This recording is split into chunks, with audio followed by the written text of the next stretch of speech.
Halo teman-teman pejuang skripsi, kali ini kita ketemu dalam materi bagaimana cara menyusun latar belakang masalah. Kita langsung praktekkan saja ya.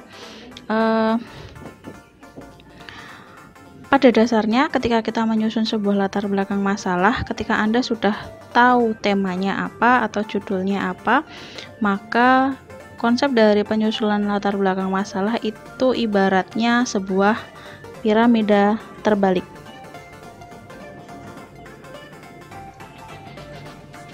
Kita mulai dari hal-hal yang umum terlebih dahulu. Jadi misalnya, saya punya sebuah judul hubungan motivasi belajar dengan prestasi akademik.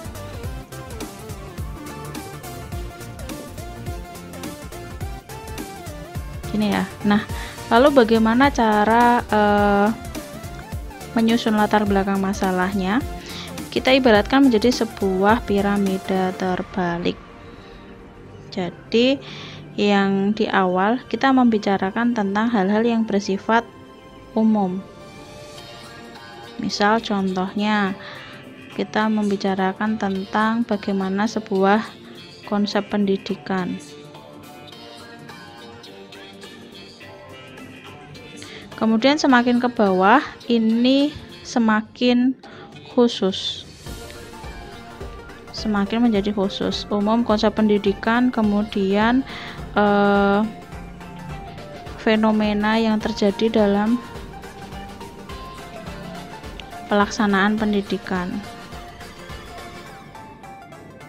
Konsep pendidikan maksudnya itu adalah pendidikan adalah apa, tujuannya apa gitu ya, kita tuliskan di sini. Kemudian fenomena yang terjadi dalam pendidikan, contohnya misal kita membahas tentang masalah-masalah apa sih yang muncul.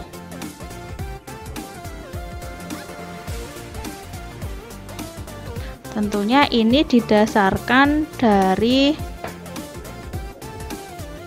fakta. Faktanya diperoleh dari mana, Bu? Bisa dari sumber jurnal ataupun dari berita. Ini masih fakta yang umum ya.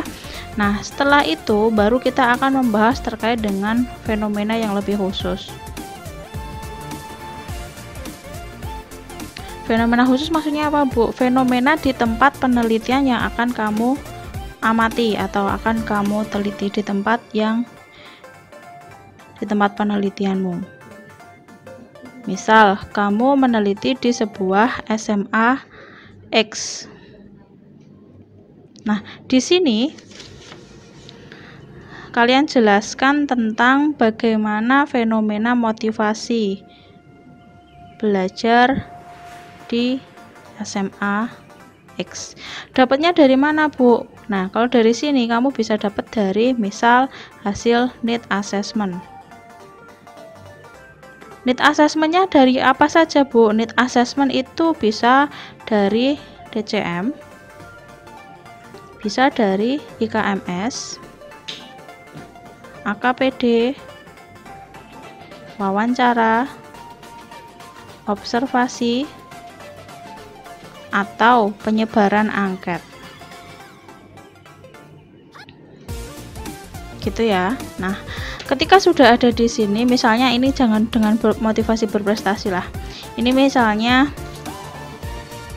BKP dan motivasi berprestasi. Misalnya saya mau menerapkan bimbingan kelompok dengan untuk meningkatkan motivasi berprestasi. Nah, setelah kita membahas tentang fenomena khusus, kita juga membahas tentang fenomena BK.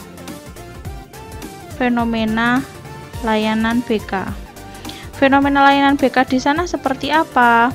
Apakah sudah ada BKP?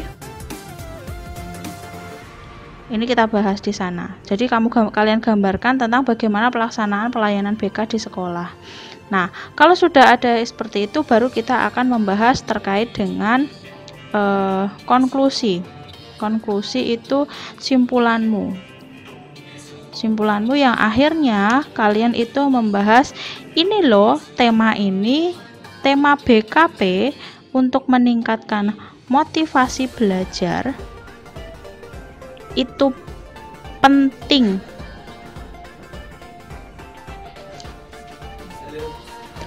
Penting untuk diteliti. Ya, begitu ya. Jadi konsep dari penyusunan latar belakang masalah itu kembali lagi seperti sebuah piramida terbalik, dimulai dari hal-hal yang bersifat umum, semakin ke bawah semakin khusus. Begitu teman-teman. Kemudian kita gunakan juga berbagai macam jurnal dan sumber referensi yang ada. Nah, ini kan tadi ada model-model yang muncul seperti apa. Nah, di dalam sini, di bagian sini juga bisa kalian masukkan terkait dengan jurnal yang membahas tentang BKP, misal gitu ya. Kenapa sih kok BKP itu bisa meningkatkan motivasi belajar? Oh, ternyata ada penelitian orang terdahulu yang membahas tentang BKP itu bisa untuk motivasi belajar. Oke, begitu teman-teman penjelasan singkatnya. Selamat menyusun latar belakang masalah untuk teman-teman yang masih dalam proses penyusunan latar belakang masalah. Sampai jumpa di penjelasan berikutnya.